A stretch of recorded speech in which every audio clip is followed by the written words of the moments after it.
the next 30 days. Not 10 hours a day, 10 minutes a day. Can you afford 10 minutes? Every day at the same time on a notebook, not pieces of paper. Pieces of paper are toilet paper, they go down the toilet. Notebook, you cannot put down the toilet bowl. So write it in a notebook. Today's date, why am I here? Next date, why am I here? After 30 days, you evolve it into a purpose of your life.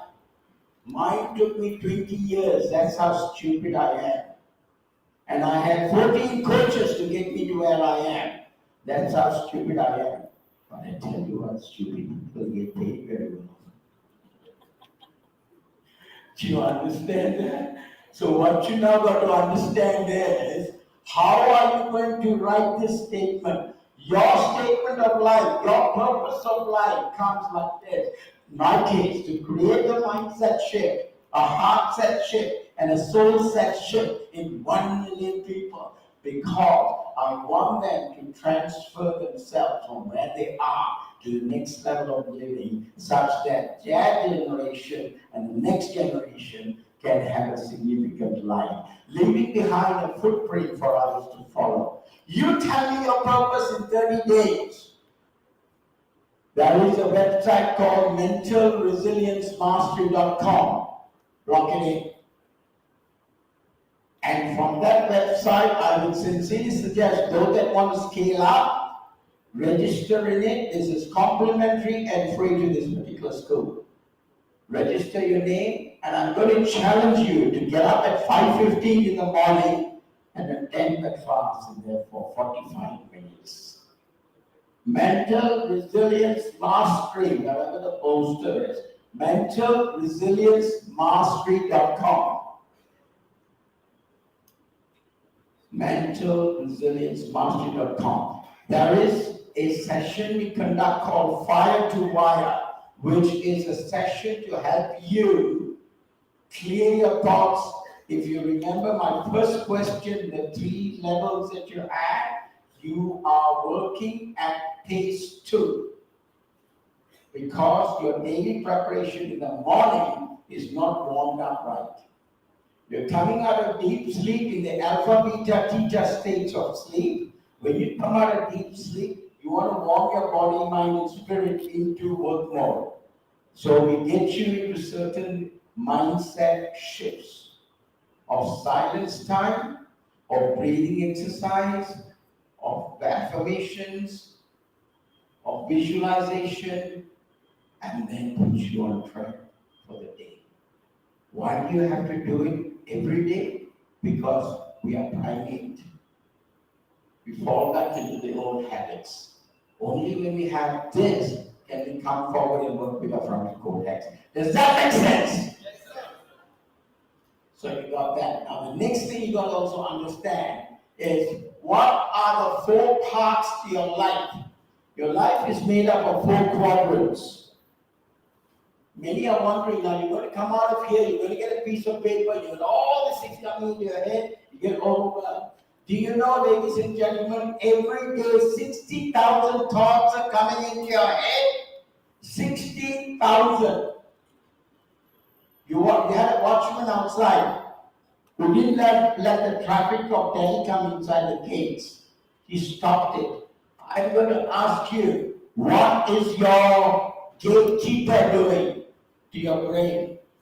Who is your gatekeeper for your brain? Who is stopping the 59,994 thoughts and only allowing 6 to come in? Huh? It's you, but who's your gatekeeper that's stopping it? You got to have your gatekeeper. What is a gatekeeper? This building has got a gatekeeper. Nobody's allowed in, right? Your body is more important than this building now. So who is your gatekeeper? That is a process we go you through. You've got to stop that. You only want 6 thoughts, 7 thoughts, 8 thoughts to come to you a day. So we put you through that cycle in the morning, wire to wire, to get that going. Second thing you got to also understand, as you have all these thoughts coming in, the four parts to your life. Your first part is obviously your career or your business. Your career or your business, which is what you're studying. So money's got to come in. When moolah comes in, you can satisfy Maslow's hierarchy of needs. Everybody know Maslow? No. I'm not, this is no, this is yes. So don't say this, I don't understand it. So you got now Maslow's hierarchy of needs. You fit Maslow's hierarchy of needs. And as you get to be at the top of that, your business either prospers or your career prospers. Now watch this. Who are you doing all of this for? So if you've got relationship with family a problem, go fix it. Go fix it. Because one plant. Go fix it. Because this is what will happen. You see this beautiful plant. Okay? Now, when you pour water in the plant, it will begin to flourish. Some water. When you pour water in the plant, it will begin to flourish. Right? Now, I don't want to put water. I am going to get a bottle of acid and I'm going to pour it in here. Will it flourish? So if your relationship with your amma, your appa, your sister, your brother is bad, doesn't matter how hard you study, nothing is going to go in because that is not going to flourish. Thank you so much. So go fix the relationship. Don't leave acid in there. Are you getting my message? Any relationship has to be in harmony for you to get the best out of it. Any relationship. The next thing, you need to have social and recreation needs. That's why I throw a book at you. And the book is called what? I can't hear you. I can't hear you. I don't need to ask you 3 times. I need to only ask you 1 time, and you've got to read back at 0.3 level.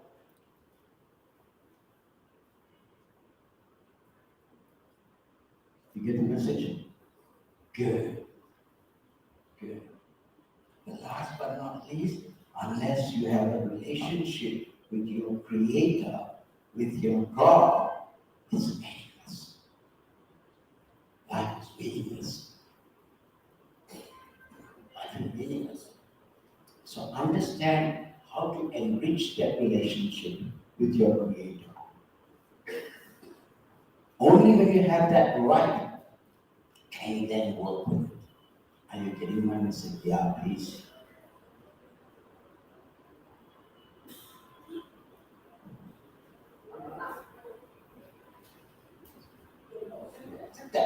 I want to show something. Everybody who got bags in your lap, your bags must have 1 crore rupees, right? Put all your bags up the front. I want to have that 1 crore. If you don't have a crore, put the bag on the floor. My God, the way you're hanging on to your bag, it's like your laptop, mama, papa. Now you got place to write. Now answer my question. Oh, excuse me.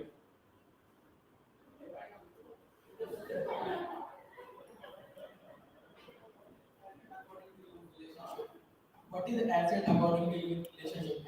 Acid. You don't know acid? Do you know what acid is? You don't know acid? Acid in relation? I'm not talking to you because you didn't wink at me. Look at what you're doing to me. I'm having a fight with you because I don't like you. Do you get my message?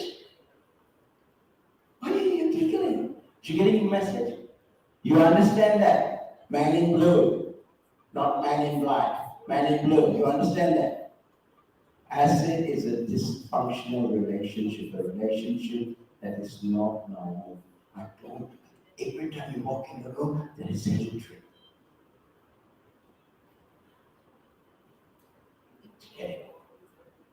Do you get it? I can't hear you. I can't hear you. Thank you.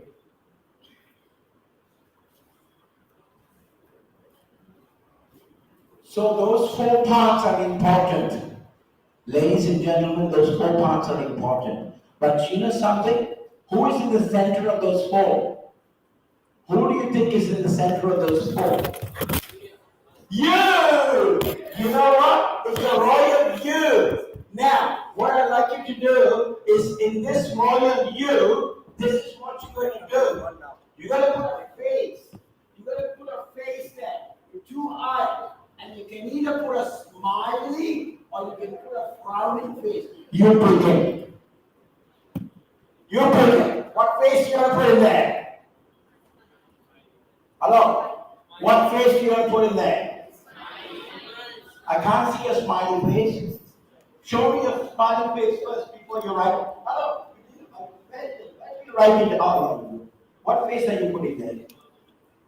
I can't see a smiley face. I need to see a smiley face. You get it? She's down. Quickly writing. I caught you. You didn't think I was going to come and check you? Watch it, guys. I got eyes in the back of my head.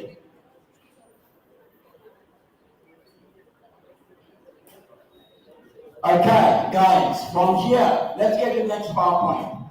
It's very important for you to pick this up. Each one of you, please understand you have value in here. Who puts a value on it? What does value mean? The education you're getting from here, is that valuable or not? How valuable is that? Is it worth 1 lakh? Is it equivalent to the fee that you pay? Huh? Priceless. The education you get from here is priceless. Now, if that education that has come inside of you is priceless, my question to you is, what value are you placing on you?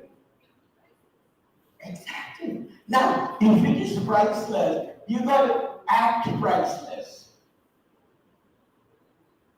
You understand? What is a priceless gem? Lady, tell me.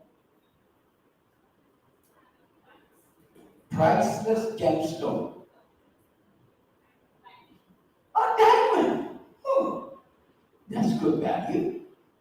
Are you a diamond? Good. Thank you, my dear. Who's a platinum here? You see the difference? So I'm asking you a question. What is your value? What is your value? See, you're learning all these things. Unless you put a value on you, it's useless. You're going to Malaysia, you're going to KL, you're going to Kochi. It's useless if you don't put a value on you and come back with some value add. You get the message? So, understand value, just like your 30-day assignment is. Now you do a 30-day assignment on your value. Self-reflect. And this term is called introspection. Who? Write that down, and every day for 10 minutes, an extra 10 minutes, you're going to self-introspect. What am I doing right? What am I doing wrong? Why am I doing it? Why did so-and-so talk to me like that? Why did my father hit me on the back of my head? Blah, blah, blah, blah, blah, blah, blah, blah, blah. You get my message? Now, when you do all of that, guess what happens? You're slowly but surely becoming a changed person. Nobody else is going to change. You're going to change, guys. That's why Gandhi kept talking. You are allowed to ask a question as long as only one question. But sometimes we do things which we think it's right, but it is actually like ethically wrong, and we can't stop us from doing that things. And we want to stop ourselves, but we can't stop it. What we can do with that? If it is ethically wrong, why are you saying I can't stop it? You want to go to jail? No, sir. You want to go to jail, then if it's ethically wrong, why can't you stop doing it? I don't understand Why you don't understand? I'm saying that we can't stop ourselves from doing things Why? I don't understand. How can we stop that? Who's your role model? Who's your coach? Who's somebody you aspire to? I look up to one person that What is his name? and also Oh, Arnold Schwarzenegger. I want someone close by. I don't want someone up in Mars. Tell me someone is close by. no. Go find somebody in and around you to be a coach. Be a role model. You see, you cannot ask this question of Arnold Schwarzenegger. He is Arnold Schwarzenegger. He is going to go there. Or he's not going to go there. What you have to do is find somebody in this environment. If you find somebody in this environment, guess what's going to happen? You are going to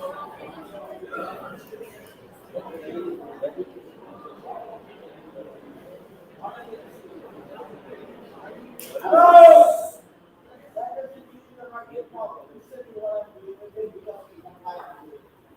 Why am I doing it?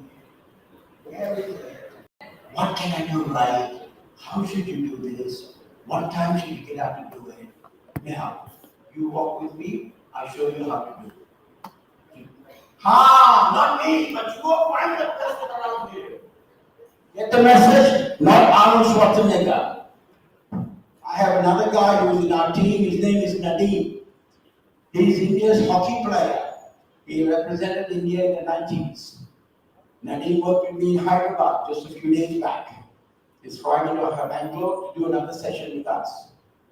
Nadeem comes from an extremely poor family. I want this to be understood. He came from an extremely poor family. But he had this hunger and thirst to be the sportsman, the spokesman for India. You know what he did? The coaching session starts at 6 in the morning. He gets up at 4:45, goes to the field, and sits for his coach, who comes in at 5:15. And while sitting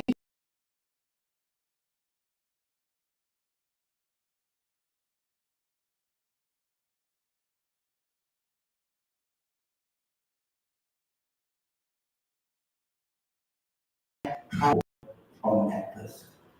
Makes sense. Arnold Schwarzenegger can't come and do that for you, but your coach next door can do it for you. That is not a problem. But you gotta have something to hold your hands, walk you. Make sense? Next question.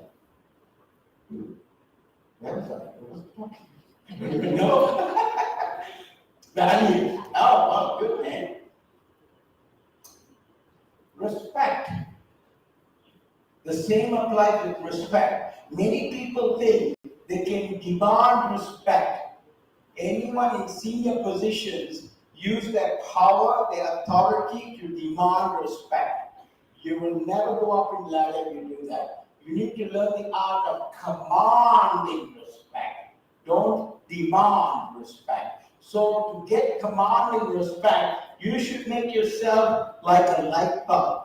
It should be as soon as you walk in the room, the gentleman there, can you turn all the lights in this room off, please? Just turn all the lights off. Even the other side. Even the other side, all lights, everything off. The other side. Now, as soon as you walk in the room, one moment please. Everybody back on this position. Hello, lady. Madam cameraman. As soon as I said put it on, put it on. When you walk into your room, the lights come on and you should just stand up. Thank you. Lights on. You should be that light bulb. Did you get the message? When you are like that, you command respect.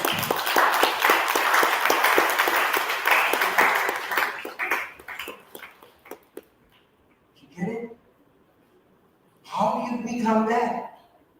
You have to learn to connect with the universe. All the other stuff is there. But you gotta learn to connect with the universe.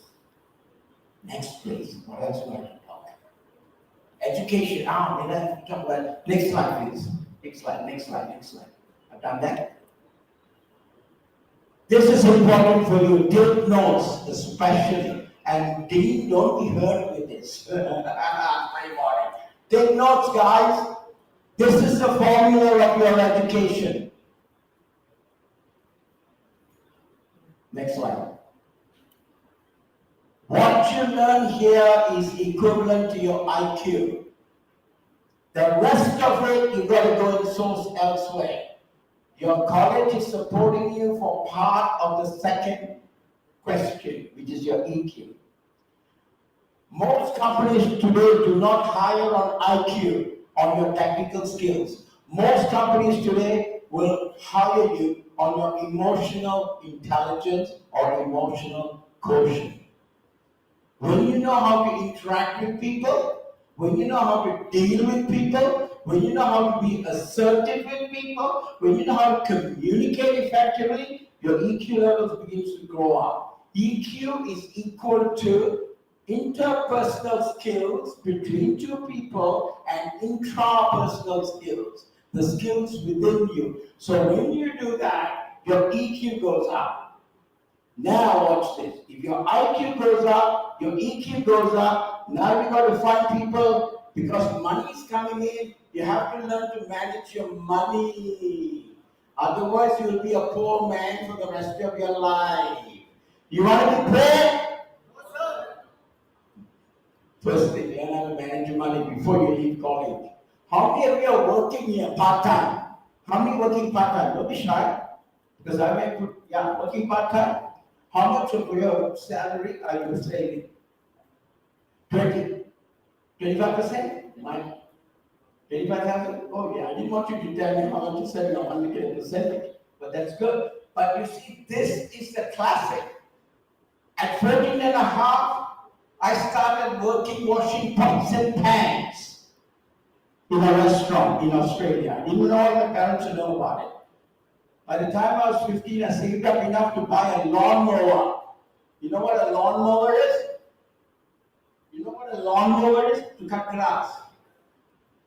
And then I started cutting grass for the people around the university.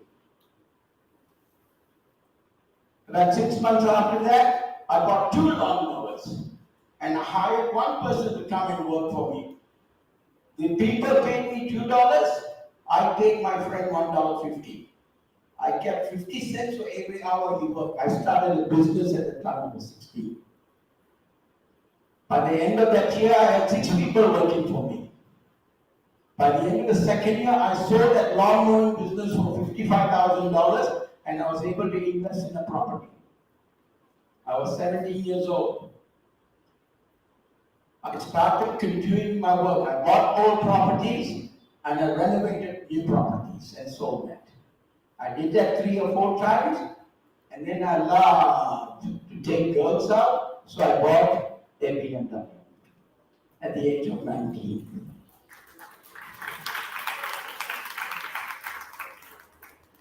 That is all material things. I was very hollow, but I learned how to build properties, buy and sell, buy and sell. So by the time I was a coach, by the time I was in my 30s, I also finished my degree, I started my accounting practice, I started making their money. Now I had 3 streams of income. Don't look at one stream, you got to look at 3 streams or 4 streams or 5 streams. I'm not going to give you a financial planning now, I'm just showing you an example. And what you got to do is you got to understand how you do this.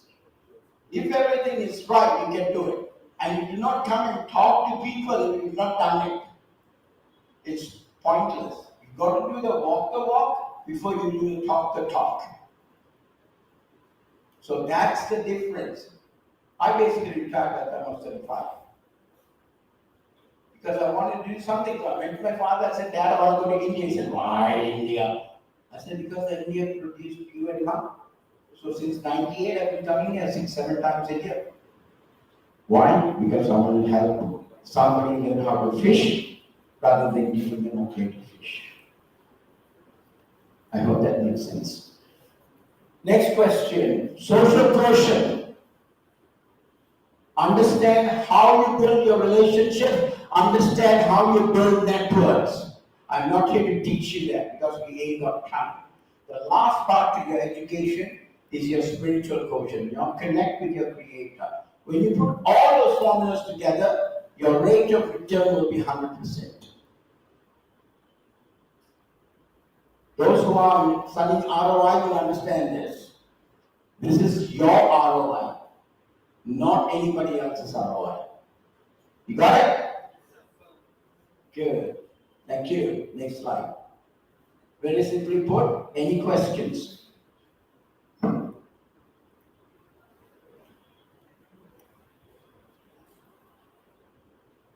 Any questions? I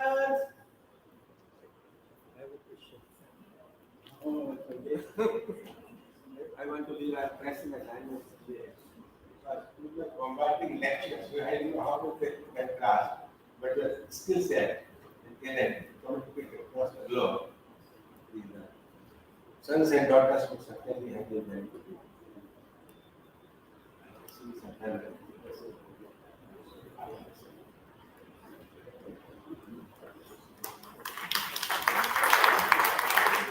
We had already took precious time to come and listen to us talk and provide us.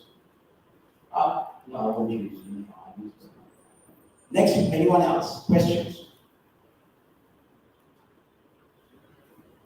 Any questions, please?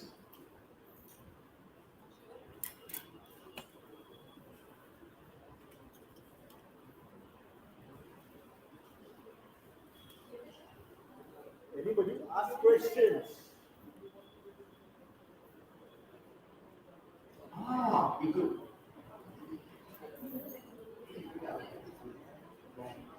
Any no questions? Wow, 100 out of 100, thank you. No, there's one question.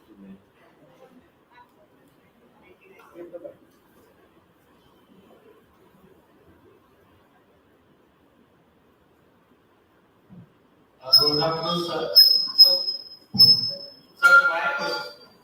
Just come, you're too close to the speaker. Stop there for a moment.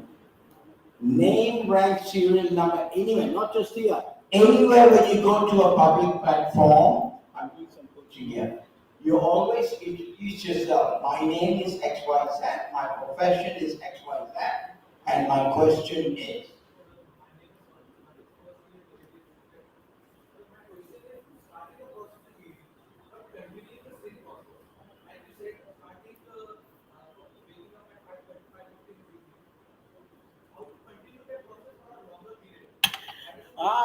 Now I'll give you my bank account. You can put XYZ in there, and I'll teach you how to do it.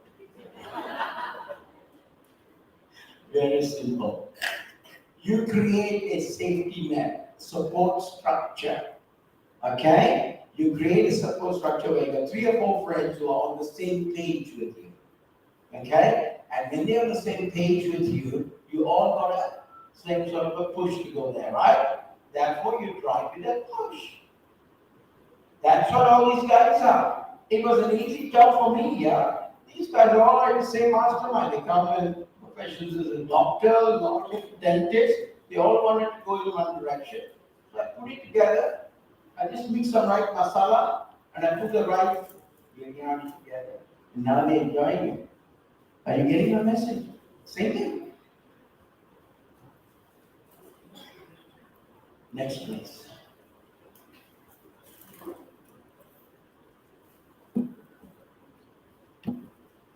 Any other questions?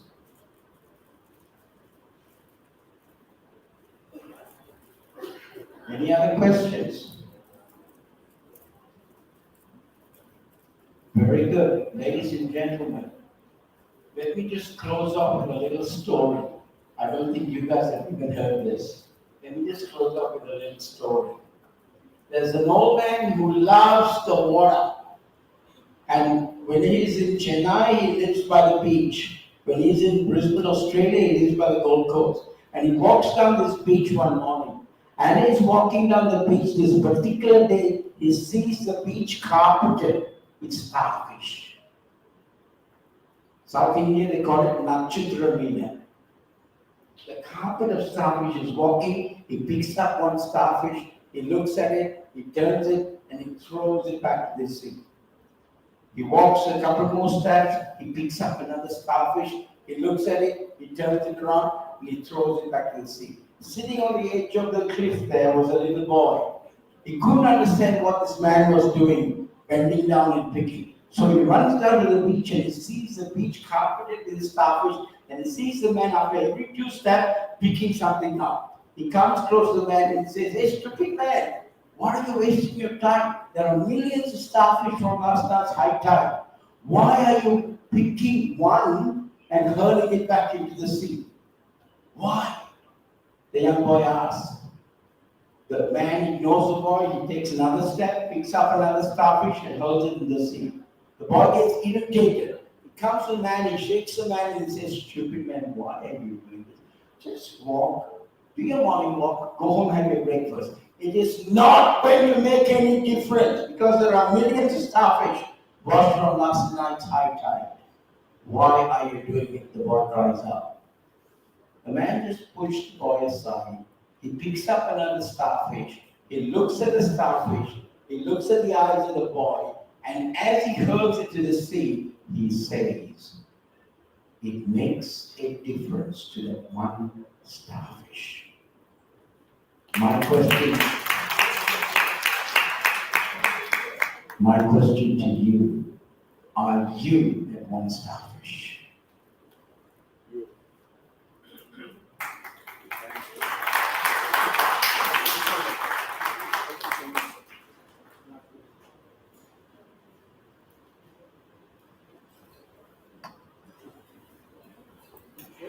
Where's my shawl?